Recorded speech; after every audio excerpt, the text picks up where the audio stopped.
स्वागत देखिपारे आज फेर थे बीर छक जेनटा कि हल्दीपाली कहसन हल्दीपाली छक रे फेर होते गोटे एक्सीडेंट जेन जगार ट्रक आ बुलेरो होती जोरसोर एक्सीडेंट से जगह 3 जन सीरीयस अच्छन बोलिक जना पड़ी से हॉस्पिटल के निया से घटनास्थल रे बरगढ़ सदर पुलिस पहुँचिक जाँच कर सबकि बड़ कथा ये देखो बारंबार से जगह से स्थानीय लोग मैंने अभियोग कर जगह ट्रैफिक समस्या भल से ट्रैफिक सुविधा भल से करा जाऊ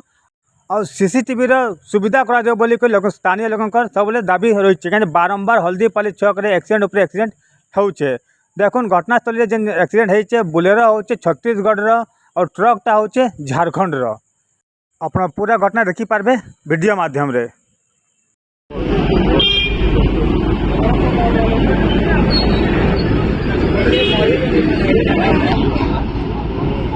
आउट वाली